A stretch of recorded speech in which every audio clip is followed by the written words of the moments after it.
It's your man Dave, New York, representing Queens. The first time I ever heard a Cool Herc tape. My boy Frankie, his older brother Khaled, was playing it, and I lost my mind. And the Led Zeppelin, Kiss, all the posters came down, and next thing you know it was Busy Bee, Love Bug Starsky, Cold Crush Brothers, Treacherous 3, especially after the Kumo D Busy Bee battle. There wouldn't be hip-hop if there was no Cool Herc. Message! And all you motherfuckers today need to do your homework. Tell him. I still don't get why we have all these rich-ass MCs Get him. and Cool Herc ain't caked up. Get him. I don't get it. I just don't get it. It makes me mad. And I've never even met Cool Herc. Yeah. Out of all the people that I've met in my lifetime, Fat Five Freddy, Run DMC, Pun, Pac, Biggie, like I never met Cool Herc.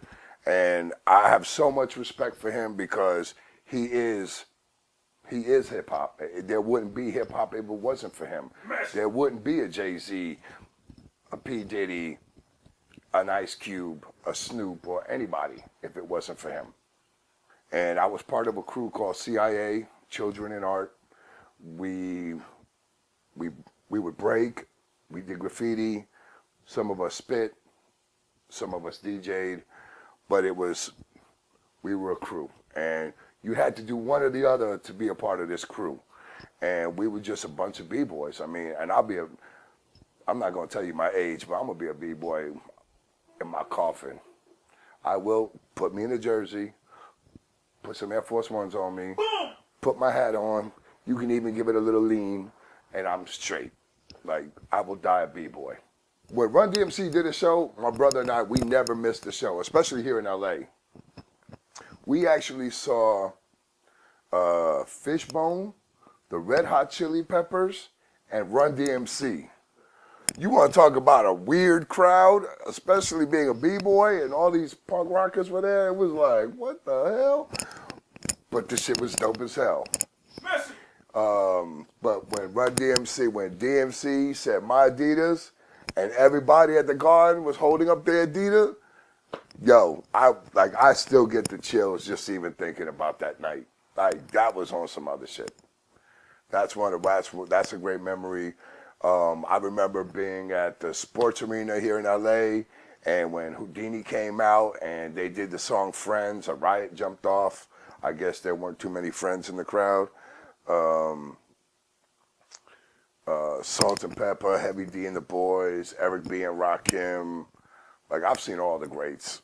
I'll tell you what, my mom, God rest her soul, used to tell me, this music is garbage. This music is not going to do anything for you.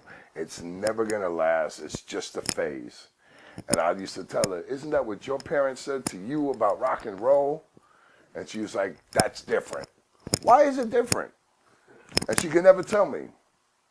And then when she was on her deathbed, she told me, I envy you because your love and your passion for this music since day one never stopped, never changed. And here it is, paying your bills. Here it is, taking you around the world.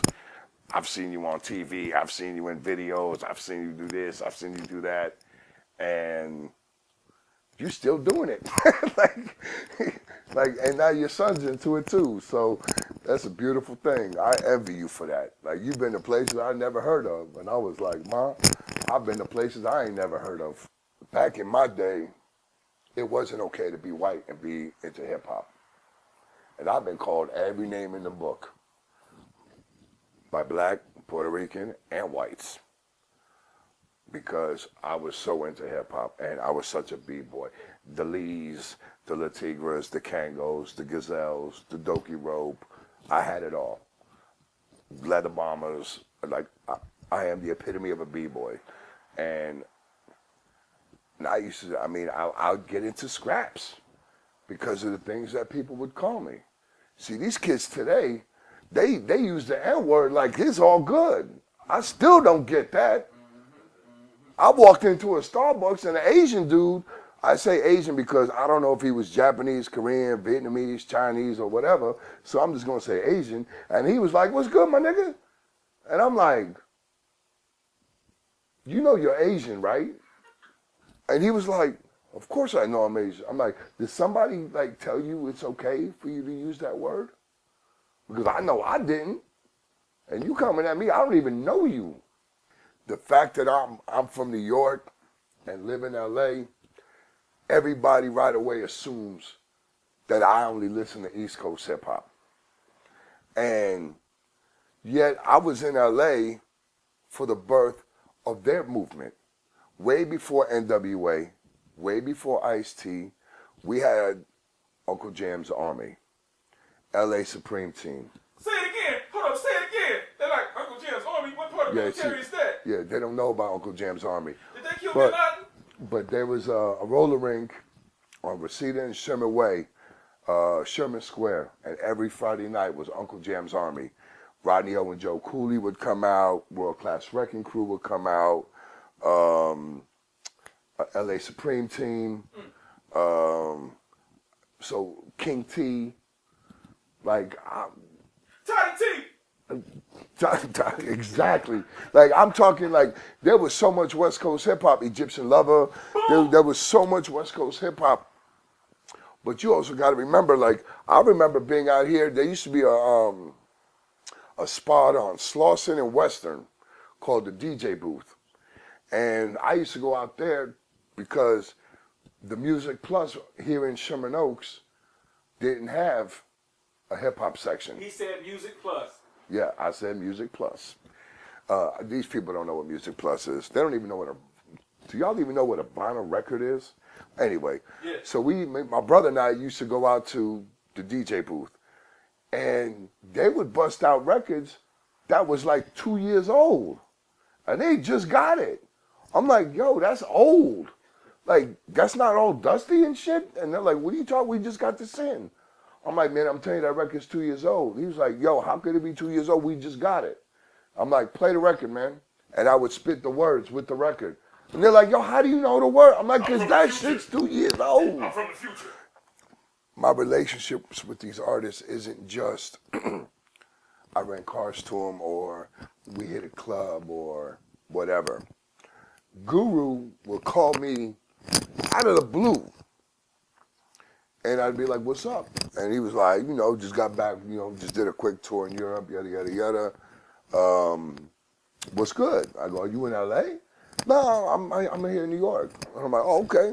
You coming out here? Nah.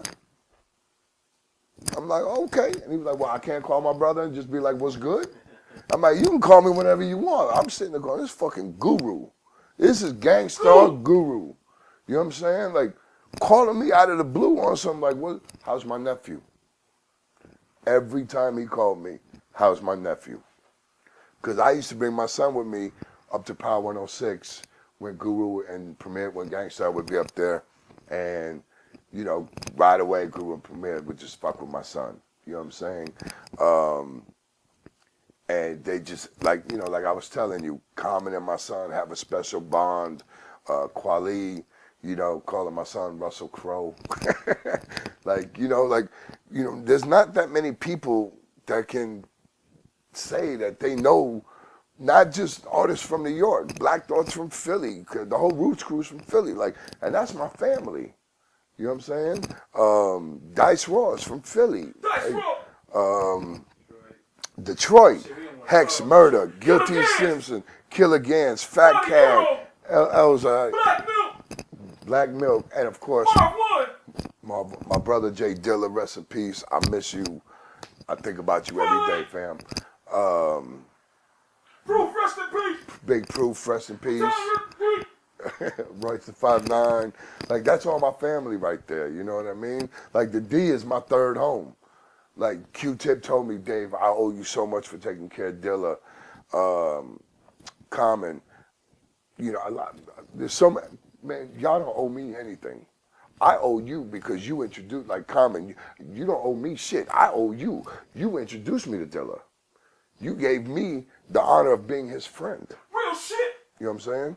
I don't think anybody besides my mom impacted my life the way Dilla did.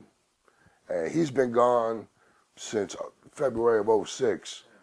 And out of all the people that I've lost in my life, I think him and my mom are the only two that I talk about on a regular. I want everybody to remember me as, you know what, Dave New York was hip hop. He was a true B-boy. He was true to himself. He was real. He was a real motherfucker. We called him. We needed him. He was there. He gave back. He gave back to the community. He did this. He did that. Like, he was a real motherfucker. That's like on my tombstone. It's gonna say Dave New York. He was a real motherfucker. Boom! I swear to God, with a picture of me with a mic. That's hot.